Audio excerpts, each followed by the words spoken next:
446 میں آ کر شیعوں کی حکومت کو ختم کیا طغرل بیگ سلجوکی نے۔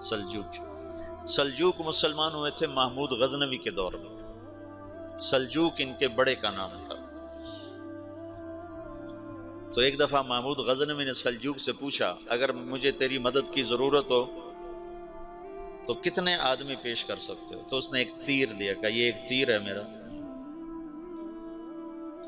کسی کو یہ تیر بھیج کر میرے علاقے میں بھیج دو تو چند گھنٹوں میں 1,00,000 تلواریں تیرا پہرا دینے کے لیے تیار ہوں، میرے پاس اتنی طاقت ہے۔ تو یہ سلجوک کی نسل میں تھا طغرل بیگ۔ اللہ تعالیٰ نے جب عرب زوال کا شکار ہو گئے اور ضعف کا شکار ہو گئے، جیسے بڑھاپے کا کوئی علاج نہیں، جب قوموں پہ زوال آتا ہے تو اس کا بھی کوئی علاج نہیں، پھر اور قوم کو جگہ ملتی ہے۔ جیسے بڑھاپا ایک فرد پہ آتا ہے، ایسے بڑھاپا قوم پہ آتا ہے۔ قوم کا بڑھاپا جوانی میں نہیں لوٹ سکتا، جیسے فرد کا بڑھاپا جوانی کی طرف نہیں لوٹ سکتا، قوم کا بڑھاپا جوانی کی طرف نہیں لوٹ سکتا، کوئی علاج نہیں، نئی نسل کا آنا ہی علاج ہے۔ تو عرب دھل چکے تھے، 600 سال بہت ہوتے ہیں حکومت کو، اپنی صفات گم کر چکے تھے، اب نئے خون کی ضرورت تھی۔ طغرل بیگ پہلا شخص تھا جس نے آ کر اہل السنت والجماعت کو استحکام بخشا، شیعوں کی حکومت کو ختم کیا، بغداد سے، شام سے، ان سارے علاقوں سے۔ صلاح الدین ایوبی نے اسماعیلی شیعہ کی حکومت کو ختم کیا، مصر۔ العاضد ان کا آخری خلیفہ تھا صلاح الدین ایوبی، نور الدین زنگی رحمۃ اللہ علیہ کا پروردہ تھا، اس کا دوست تھا، اس کے دوست بھی تھا، بچہ بھی تھا اس کے سامنے، زیادہ لکھنے پڑھنے کا شوق تھا۔ پھر اللہ تعالیٰ نے اس سے کام لیا اور اس کو مصر کا گورنر بنا کے بھیجا، مصر کی مدد کے لیے بھیجا، تو وہاں اس نے صلاح الدین ایوبی نے وہاں ختم کیا، طغرل بیگ نے یہاں ختم کیا۔ تو پھر سلجوک جو تھے نا یہ اقتدار میں آئے، ادھر ختم ہو گئی سلطنت بنو عباس کی، مصر ایک چھوٹی سی ترکوں کی سلطنت، تو اللہ تعالیٰ پھر مرکزیت کے لیے ایک نظام چلایا۔ 2 لشکر آپس میں لڑ رہے ہیں ایک میدان میں، ایک جنگلی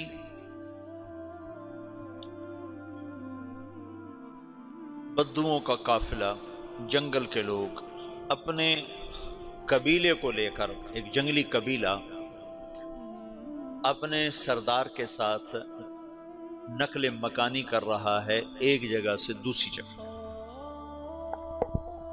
اللہ کا نظام کہ یہ لوگ چلتے چلتے چلتے اس وادی میں پہنچ گئے جہاں جنگ ہو رہی ہے، 2 لشکر آپس میں لڑ رہے ہیں۔ جب یہ وہاں پہنچتے ہیں تو ایک لشکر کے قدم اکھڑ رہے ہیں اور دوسرا غالب آ رہا ہے۔ ان کو نہیں پتا شکست کھانے والے کون ہیں اور فتح پانے والے کون ہیں، ان کو نہیں پتا۔ اس جنگلی قبیلے کے سردار کا نام بھی طغرل ہے، طغرل۔ تو یہ سردار کہتا ہے جو شکست کھا رہے ہیں ان کی مدد کرو، کچھ پتہ نہیں کون ہے، کہتا جو شکست کھا رہے ہیں ان کی مدد کرو۔ تو 400 وحشی جنگلیوں نے فاتح لشکر کے پیچھے حملہ کر دیا۔ وہ تو ایک کافی ہوتا تو 400 دوڑ جب تلواریں پڑیں تو چند لمحوں میں نقشہ بدل گیا، بھاگنے والے جم گئے اور جمنے والے بھاگ پڑے۔ جب جنگ ختم ہوئی تو شکست خوردہ لشکر کے بادشاہ نے ان کو بلایا، اسے پوچھتا ہے مجھے جانتے ہو میں کون ہوں؟ کہا نہیں۔ کہا تو تم نے میری مدد کیوں کی؟ کہا انسانی ہمدردی کی وجہ سے، تمہیں شکست ہو رہی تھی اس لیے تمہاری مدد کی۔ پھر اس نے اپنا تعارف کرایا، میں ہوں سلیمان سلجوکی، ترکی کا بادشاہ۔ مسلمانوں کا لشکر تھا اور تاتاریوں سے شکست کھا رہا تھا، تاتاری فتح پا رہے تھے، مسلمان شکست کھا رہے تھے۔ تو وہ اللہ کی غیبی مدد بن کر آئے، تو وہ اس سے کہتا ہے میرے ساتھ رہنا پسند کرو گے؟ تم نے میرے اوپر احسان کیا ہے، میں اس کا بدلہ دینا چاہتا ہوں، میرے ساتھ رہنا پسند کرو گے؟ کہنے کا کر لوں گا۔ تو اس کو لے کر ترکی آیا، اور استنبول اس وقت روم کی حکومت میں تھا، اس سے فتح کیا اس تغرل کے آگے چوتھے پانچویں پڑپوتے محمد فاتح نے۔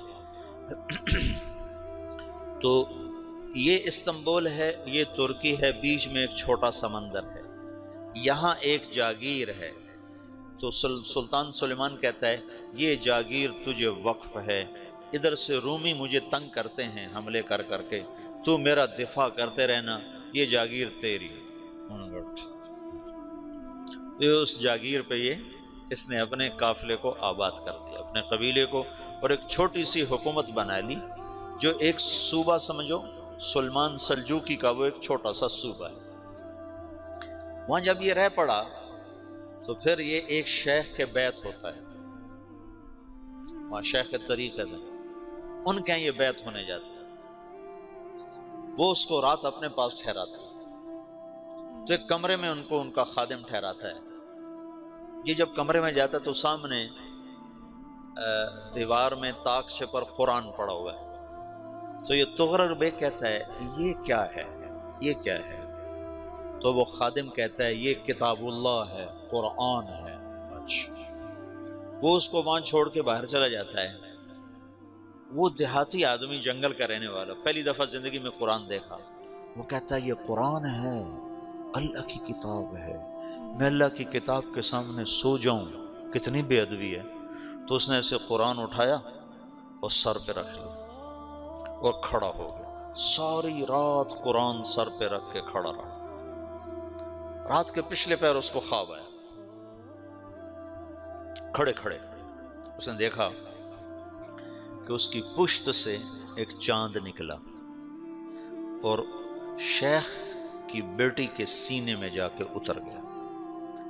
پھر اس لڑکی کے سینے سے ایک درخت نکلا جو پھیلتے پھیلتے پھیلتے 3 بر اعظم پہ چھا گیا، افریقہ پر، یورپ پر، ایشیا پر۔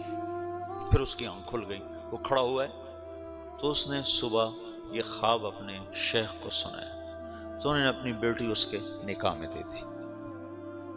اس بیٹی سے ایک بچہ پیدا ہوا، تغرل بیگ نے اس کا نام رکھا عثمان، عثمانی ترک نام سنا ہوا، جو میں نے کل بتایا تھا کہ 1924 میں وہ خلافت ختم ہوئی۔